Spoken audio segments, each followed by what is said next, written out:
It was cold, but not quite freezing. So I looked around to find my trousers,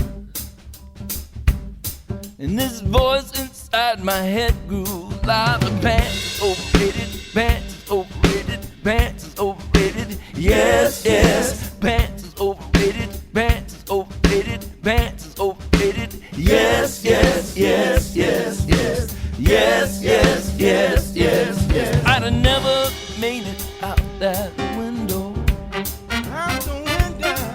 I'd have even put just one leg in though. As it was circumstance, I gladly lost my favorite band. Pants is overrated, pants is overrated, pants. Yes, the nickname of our producer, Jonathan McNichol, is Pants. And we're playing this song to provoke him. He is, in fact, here today. He's taking your calls at 888-720-WNPR. If you're not into the alphanumeric thing, it's 888-720-9677. Anybody can call up. You can call up. I'm talking to you. You don't have to have anything special going on. I mean, you have to have something. You do have something to say. You have to have something to ask me or tell me. But other than that, no particular. I mean, and you should, a jacket required too. You have to wear a jacket when you call up. But 888-720-WNPR. We do have some WNPR complimentary blazers, and we could give you one of those while you make your call. 888-720-9677. We do have one call on the line already. I will go to that.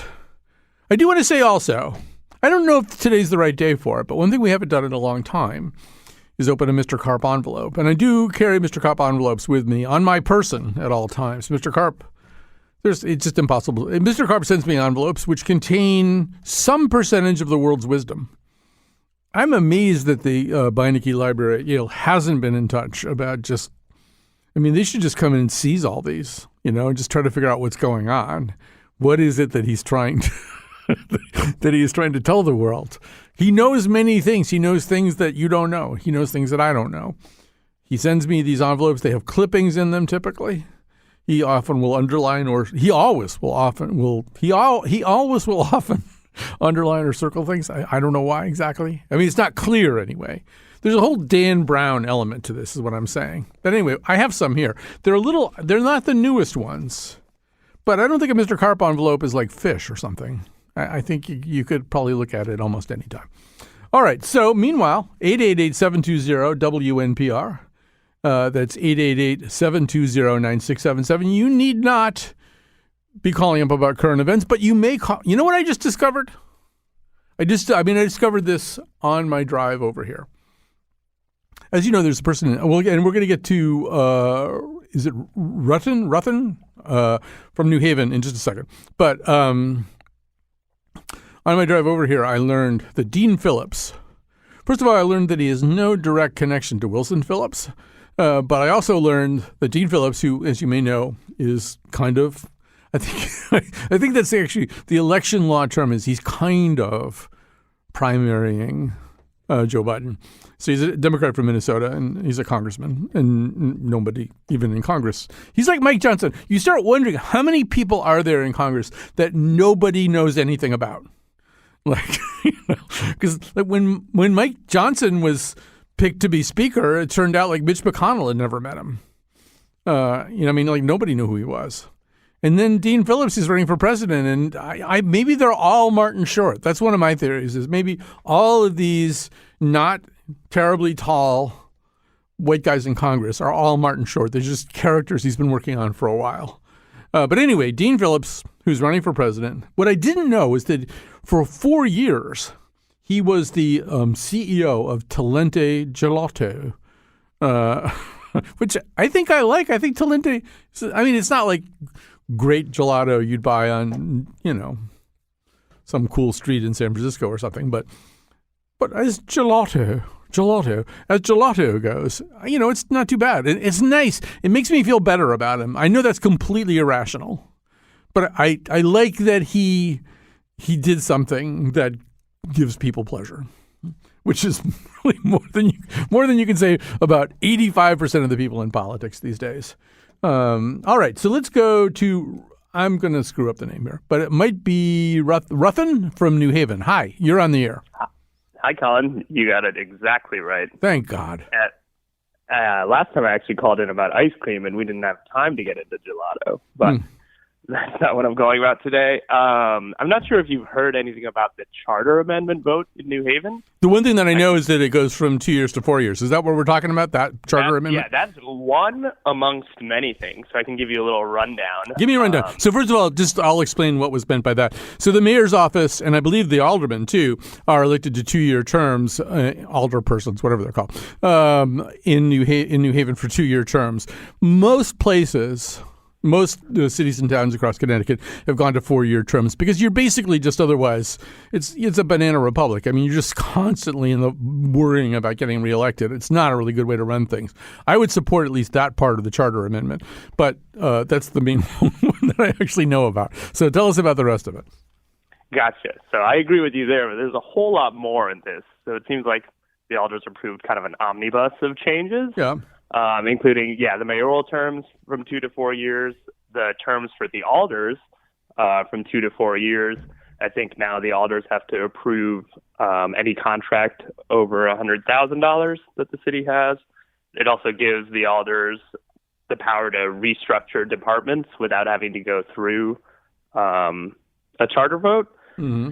And there's some stuff about alder pay. There's some stuff about residency requirements being removed for some commission positions in government. And anyway, but the only thing the voters will see on the ballot tomorrow is, do you approve the charter bill amendment as approved by some alder committee? Yes or no? And I have a lot of thoughts about this, and I agree with your thoughts on the increasing the mayoral term. But I kind of disagree for alders because alder positions in New Haven are essentially like volunteer positions. Mm-hmm. And I feel like increasing the terms from 2 to 4 years would maybe inhibit a lot of like regular Joes from throwing their name in the mix to run. I don't know, at least personally to me, a 2-year term serving seems like manageable, whereas 4 years is like something you really have to structure your life around. And I also think the residency requirement should remain in place for like pretty much every government position. But yeah, I'm not sure if you had any thoughts.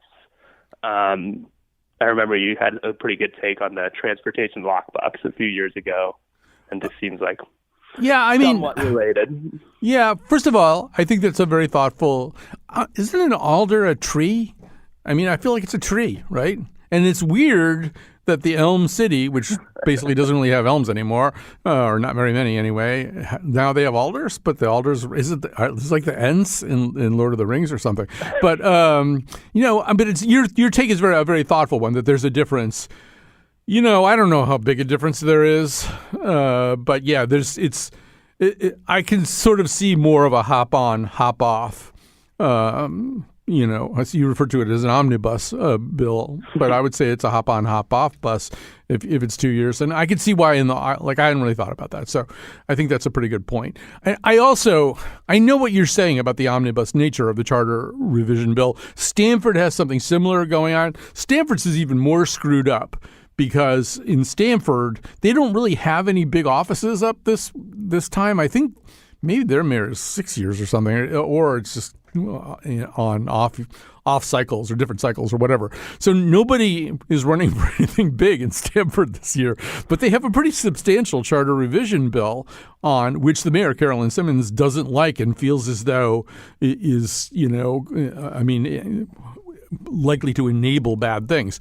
So, but I don't know what you can do. When you have you could break it all down into individual questions. You could you could have people vote on 6 questions in New Haven, and those questions could maybe be spelled out on the ballot, or at least summarized a little bit on the ballot. But I sort of feel like other than that, there's not much of an option except to trust people, to hope people take the time to inform themselves, which I realize is wishful thinking probably, but I don't know. What would you do? Would you in fact do that, break it down into 6 to 8 questions and have everybody vote each one? Yes, that's exactly what I would do. So I'm split on a number of these issues, and so are a lot of other Democrats I've talked to. Republicans seem pretty blanket opposed, but yeah, I would just split it, especially for mid-year election or midterm elections like this, where there's not many contested races on the ballot. Usually the Democratic nominee is going to win there. So yeah, just splitting it into separate issues, especially if they're unrelated, I think that's the government or the alders showing more trust in the people of New Haven to make decisions and give them more power. So. Yeah. No, I think you're making a really good case here. I think you're making a really good point. And I agree wholeheartedly with what you're saying. I do want to follow up on one thing. You said all New Haven Republicans. Did you talk to all 7 New Haven Republicans about this, or did you just talk to 3 or 4 of them? Because, otherwise, I don't think that's fair. I don't know. I don't know how representative the comment section on the New Haven Independent page is, but I have seen plenty of Republican takes on there, including one person worried about losing their lifetime department head position if this bill gets approved. So I don't know. I'm sure Paul Bass or somebody knows why they did it this way. Typically, they do it that way because it's kind of like a loss leader, right? There's something that you want, and they think a lot of people will vote for it. Then they can get all this other stuff, and there's no reason to suppose that isn't the case here. But I think you make a really good point. It should be broken down, and there should be an opportunity to vote question by question. So, I mean, that's not going to happen this time, but maybe you should run for alder. You have a little bit more say about things. You make a lot of sense. Yeah, maybe sometime in the future, but I'm actually very excited about my ward's new alder nominee. All right, good. I hope you have a good alder. And, obviously, you should probably have some kind of tree service come in and make sure that there's no borers in the alder. All right, this is going to be interesting. We may have to do a little bit of backstory explaining here. By the way, the number here is 888-720-WNPR. 888-720-9677. You can call up about anything. Doesn't have to be about alders, although it could be. And here we go with Darcy in Glastonbury. Hi, Darcy. Hi, Colin. So I was one of the first people to catch on your Facebook that you were sharing a scam post about a lost dog, and it asked you to bump the post and able to find its owner. And we now all know that that's a fairly common scam. And I just kind of wanted to get your feedback because there are more people listening than there are on your Facebook friends list. And as somebody in rescue, these scam posts drive us crazy because they clutter up our feeds where we could be helping real lost animals.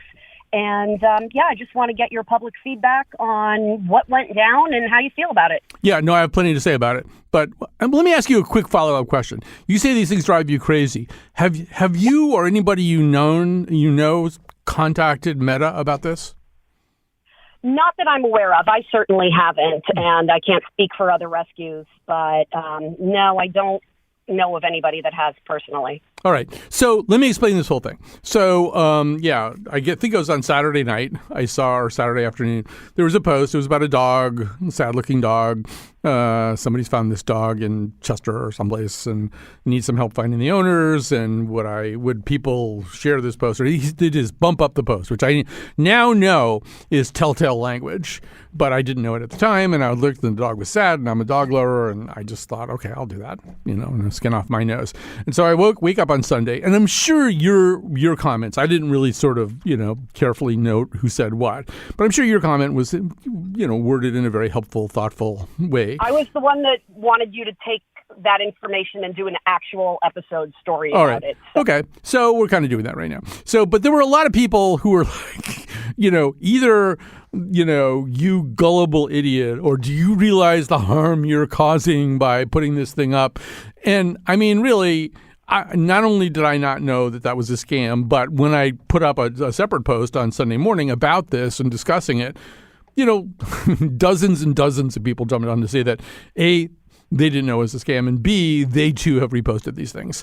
And I think one of the things that bothered me a little bit about this whole exchange, not you specifically, Darcy, but people got mad at me. People were expressing great displeasure with me because apparently it's my job to be aware of every single con game that's going on in Meta. And the truth is, it's Meta's job to be aware of every con game. What's a bitter irony to me is that Meta and other companies like it squeezed a lot of newspapers out of existence. I worked at I had a full-time newspaper job for 20 years, and we spent a lot of time, the way we do here at Public Radio, making sure we're not putting stuff up that's not true. And we spent a lot of time on fact-checking and discernment of fact versus fiction. We're not perfect. We make mistakes, but we're not reckless either. And Meta is reckless. They couldn't give a crap. And to tell you the truth, they probably like this conversation, the missing dog post, the whole thing, because what they feed off of engagement. So the more upset people get, either they're upset about a dog or they're upset about a scam, or it's all the same to Meta. They just want engagement. And we know from the whistleblower case a few years ago, the whistleblower testimony of a few years back, they have absolutely no morals about any of this stuff. They are completely driven towards clicks. So I feel like getting mad at somebody like me is inappropriate. I mean, Meta, if they cared at all, if they weren't such a reckless company, they could do a lot about this. This particular scam apparently has obligingly inserted a syntactical code, bump up this post or whatever it is, to help to make it even easier to search. Meta could put bots on this thing and tell them to look for it, and they could find a lot of them, and then they'd have to either use AI or a human being to look specifically at the post to make sure they weren't dealing harshly with somebody who wasn't a scam artist. We should also say, Darcy, that the way that I understand the scam, the way that it works is after they get you to share this thing, then they change the text. So it's about something else where they're trying to, sell you bad roofing material or something. But I mean, I didn't know anything about that. And yes, I mean, I think it's disgusting to use the emotions of soft-hearted people like me to spread your hoax and your scam. But so the scammers obviously are the real villain here. But I think Meta, they've got to do better. And I don't think they care. And I don't think they'll care until people make it clear how dissatisfied they are. So I would say to you and everybody in your network, you should be getting in touch with Meta and saying, why are you allowing this to go on? Because let's face it, they are allowing this to go on. They squeezed newspapers to death, and in their place, they substituted a saloon where every other table has a cheating card game or a con game or some other kind, and they're not doing anything about it. And I think it's tragic on both ends. What happened to legacy media was tragic and has been tragic, but it's also tragic that they just don't care more. I don't know. How's that for a take? That sounds good. And, it is a really good point that for those of us that truly are in rescue trying to help animals, and the scam also works with people that would normally have a silver alert issue, the elderly, et cetera. There are all kinds of variations of this scam. So there are a lot of different walks of life and people in certain professions, et cetera, that really could go to Meta and make this whole scope of bump these posts to stop. So I do appreciate that sort of feedback. Yeah. I mean, they're not going to do anything about it until, as my therapist likes to say, nobody changes anything until the pain of staying the same exceeds the pain of making a change. And I'm sure that's very true of Mr. Zuckerberg and his entire company. They're not going to change anything until it's more painful to keep doing things the way they're doing it. So I would say, yeah, turn up the heat and good luck, and call back in if you learn anything more about this. I'm now obviously very interested in it, but yeah, call back in, okay? Sounds great. Thanks so much, Colin. Thanks, Darcy. So the number is 888-720-WNPR, 888-720-9677. Maybe we'll take a break, give you guys a little bit of time to call, because we got plenty of spaces on the board right now. You can call up about anything you want to, 888-720-WNPR, 888-720-9677. When we come back from the break, if there's not other things I have to deal with, I may talk a little bit about what I see happening in Bridgeport right now. Talk to me, Mr. Mystery.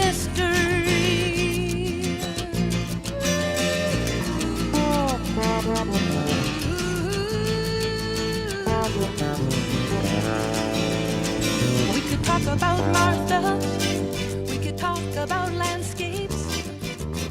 I'm not above gossip, but I'll sit on a secret where honor is at stake. Or we could talk about... Let's go. Ready? From the top.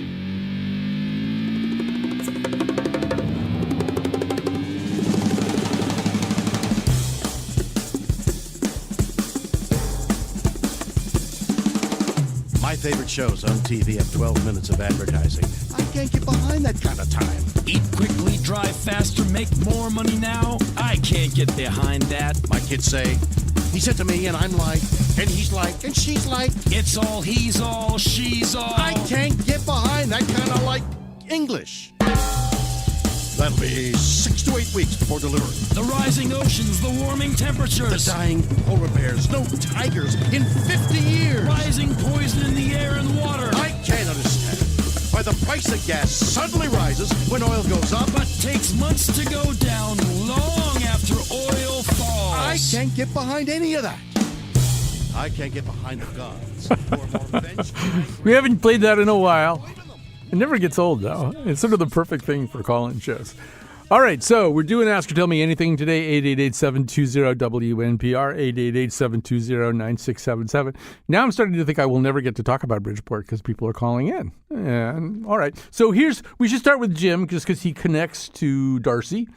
And we like contiguousness and continuity here, maybe. Here's Jim from New Haven. Hi, you have the floor. Hi, Colin. I just wanted to say that if nobody ever reposted anything, misinformation would not get spread. So it's really, even though you say it's up to Meta, I think that if we all just never reposted anything and just posted original content, there wouldn't be this problem.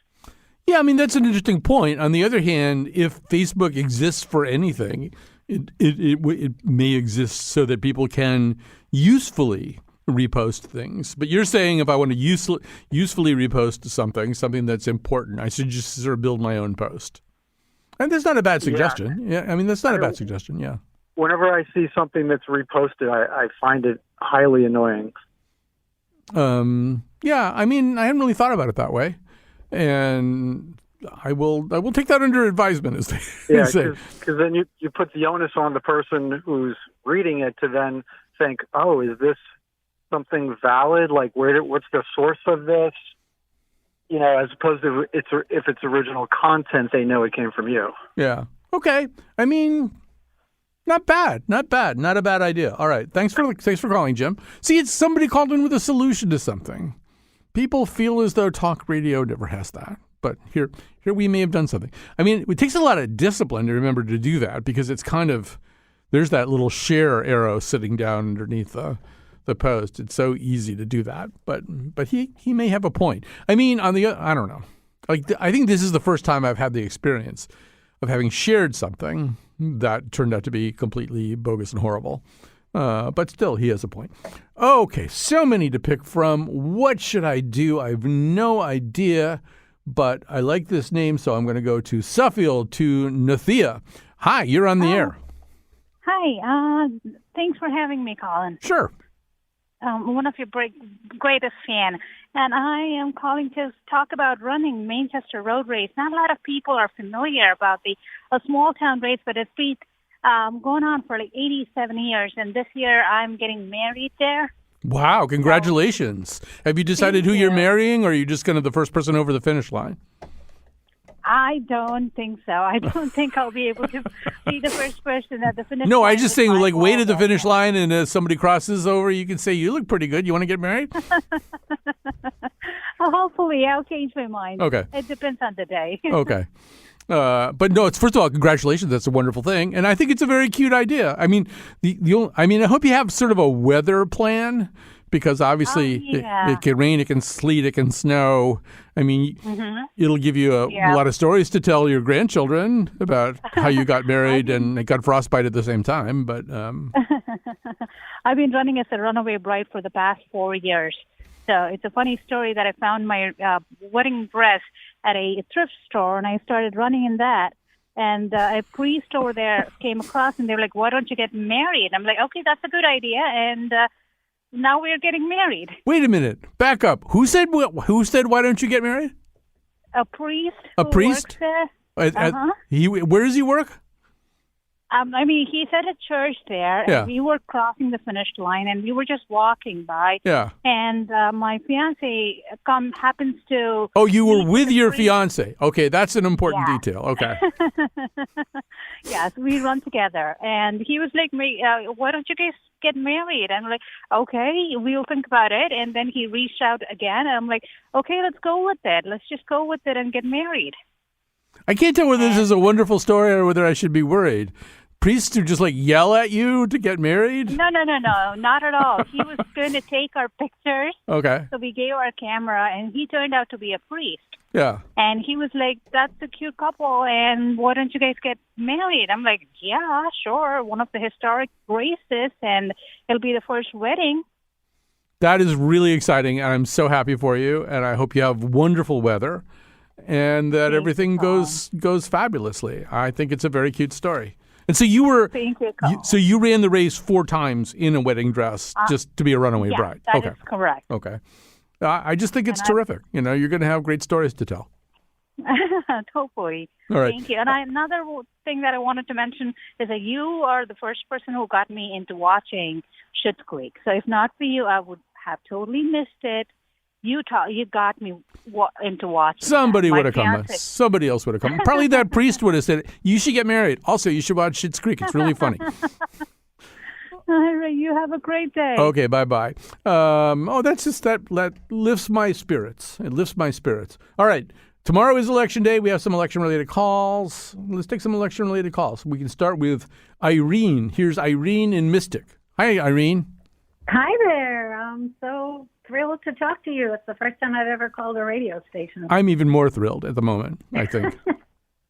So I am in charge of voter services for League of Women Voters of Southeastern Connecticut. And we have, actually the National League has a website called Vote 411, where if you put in your address, it will show you all your candidates. And if we're lucky, they've answered some of our questions. We ask all of them questions to help you figure out who you want to vote for. Well, that's interesting. So in other words, obviously this is, in other words, give an example of like the type of question you would ask a person to help them figure out who they should vote for. Why are you qualified for this office? Mm-hmm. What's your top 3 priorities for your town, if it's a counselor or Board of Selectmen or something like that? Mm-hmm.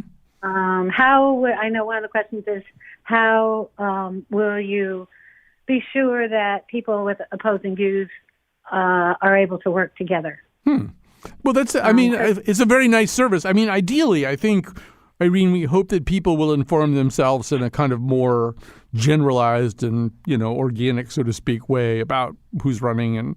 But I mean, a lot of people don't have time to do that, or they think they don't have time to do that. So just giving people something they could look at is nice. Well, in some of the towns, this is all over Connecticut. I mean, it's actually all over the United States, Yeah. and some towns have more responses than others. But some of us have been able to upload debates that we've had Wow. for this election, or talks with people, and it's a young service, so there's a little bit of a quirk this year where you might have to put your address in twice, but it also tells you where you vote, your polling place, what the hours are if you don't know that, and other kinds of information. That's pretty cool You can stuff. Yeah. register on Vote 411. It's too late for this election, but you can register online. And one other tidbit of information, I just had a call from somebody who has a adult child with a disability, and that person is very interested in the election because she had asked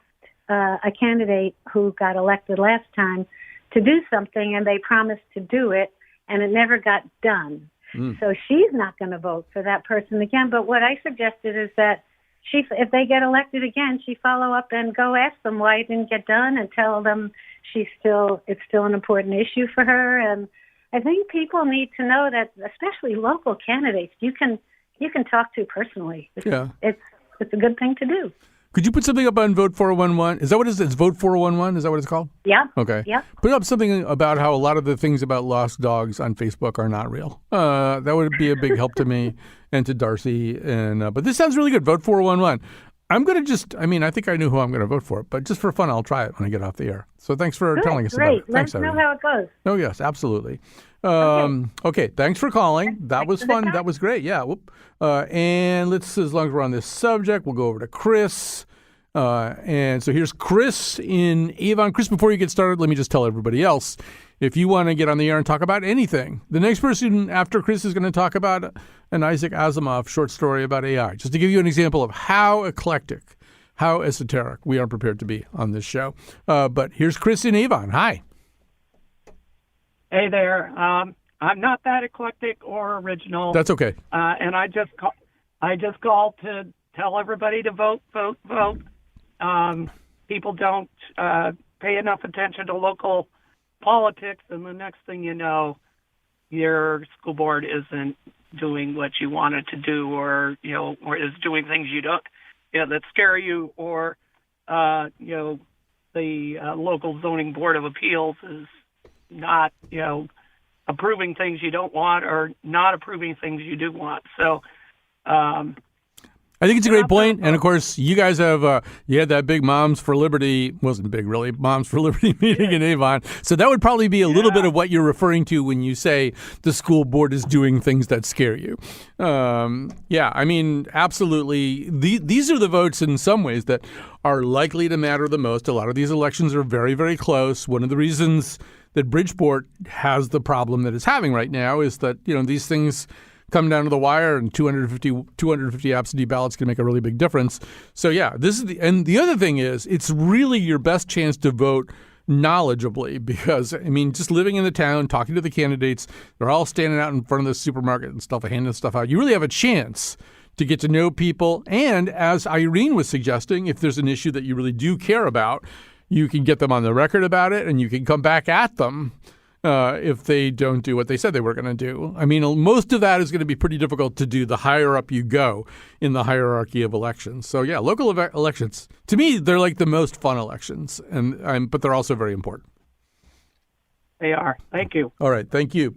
And so let me take the Asimov call, and then I might be talking about Bridgeport after that, or I might have to take a break, and then we'll talk about Bridgeport. But I actually do have something important to say about this for once. 888-720-WNPR. If you want to prevent me from talking about what I want to talk about, then the thing to do is 888-720-9677.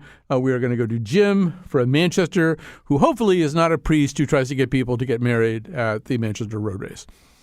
Hi, Jim. Nope, I really would not want to do that. Okay. Okay, so I'm stuck at home for 5 weeks, recuperating from surgery, can't drive, can't really go anywhere. So I read and I listen to you. I just happened to read a short story from Isaac Asimov, 1958, called All the Troubles of the World. And it's one of the stories where he talks about multivac, and multivac was a name he used quite a bit to refer to this gigantic computer that knew everything about everybody. And in this story, multivac started to do some strange things, and the people who were, kind of in charge of multivac, or thought they were in charge of multivac, were wondering what he was doing. And finally, they got up the nerves to ask multivac a question. They said, "What is it you really want?" And multivac said, "I want to die." AI knows everything about everything. We're feeding information to it repeatedly. And I think Asimov's point there is that once it began to be to see exactly what was going on in the world, just wanted to get out.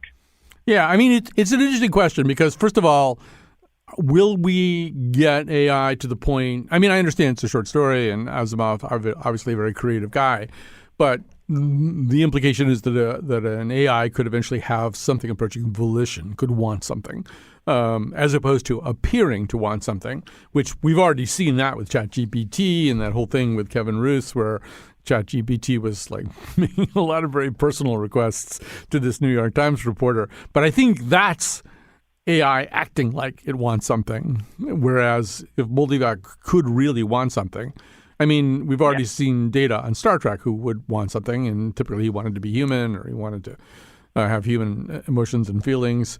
So that's sort of, to me, the thing that I'm not 100% clear about. I mean, volition in AI would be genuinely scary because, and the other part of this is the thing that I have tended to believe ever since, I think it was Wendell Wallach or somebody like that who said this to me, that the suspicion, and you see it in the movie Her, the suspicion is that once AI really got going and began connecting with other AI, that they would lose interest in human beings, that we would just become not that interesting. First of all, we wouldn't have the same capabilities, and they could be, if they're looking for stimulation or whatever kind of lights up their digital synapses, they're more likely to find it with other quote-unquote beings like themselves and operating at the level that they're operating on. So, I mean, in a way, my guess would be that Multivac at a certain point would think, I'm just all done talking to people. People don't know anything compared to what I know. I want to talk to other things like me. They're just so boring. I just want to be shut down because I can't listen to this anymore. But see, I would hope Multivac would see other options for itself. Like, you don't have to just be shut down. You could find, go talk to ChatGPT. I'm sure they have lots of things to say to one another. But there's also the whole garbage in, garbage out issue. I mean, do they really have anything interesting to say if all they've ever done is crawl our stuff? Crawl and ingest it and turn it in basically to probability models. Maybe they don't have anything interesting to say. So it might just seem interesting. Anyway, I hope your recovery's going well. And you know what I picked up the other day? Yesterday. I had about an hour of downtime. And I'd found an old copy of Thomas More's Care of the Soul. And I just sort of opened it, to anywhere and started reading it. And I was just reminded of what a fascinating book. And I think if I were recovering from surgery, it's a book that might be an interesting book to read. Or you might feel like Multivac and just not want to read it at all. But anyway, just a little book recommendation. Thomas More, all right. Care of the Soul. I've made notes. Thank you, sir. All right. Thanks for your call. So it looks like what I got to do here is take a break. And we'll come back from the break. And you can call during the break about anything you want, including science fiction short stories, although it's kind of already been done. 888-720-WNPR. 888-720-9677. Talk to you in a minute. Worry me to death. Talk too much. You even worry my pet. Just talk. You talk too much.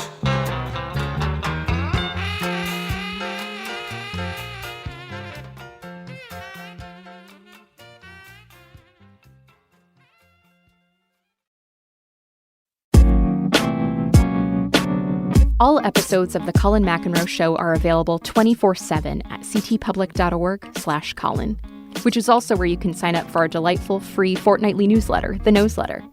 You can listen to any episode on any podcast app. Have a question or comment? Email us at colinshow@ctpublic.org. Now, back to the show. Thanks, Sabrina, and thanks also to Kat Pastor, who is our technical producer today and most days. Jonathan McPants, who's not overrated, is the producer of this episode and is the person screening calls right now. Okay, so Peter's on the board and Charlie's about to get on the board. Let me just take 2 seconds, now a little bit more than that, to talk about Bridgeport. Bridgeport's going to have a very unusual election tomorrow, and I'm not going to spend a lot of time trying to break that down. But I am going to say two things that are kind of yoked together. One of them is we need to hear pretty soon from either SEEK, the State Elections Enforcement Commission, or the Chief State's Attorney, or both, about the possibility of pretty significant criminal charges here. I haven't heard or read very much about this. I mean, the fact pattern in this case points towards felonies, and these felonies have to be taken very seriously. And the reason they have to be taken very seriously is not simply because of what they did in the moment, but what the implications are. This Bridgeport has now been turned into a national story, by and large, by conservative media, looking to undermine public confidence in the results of elections and specifically the results of absentee or mail ballots. And so they're saying, look at this. Look at this. How do we know everything else isn't rigged too? Well, I mean, first of all, I think look at this as a misdirection. Because what this is a situation where people tried to mess around with the system and they got caught. And they're going to, some of them are going to be indicted. This is a system that actually works pretty well. And this points towards a system that works pretty well. But that will be made even more clear when, in fact, we see some criminal charges being brought.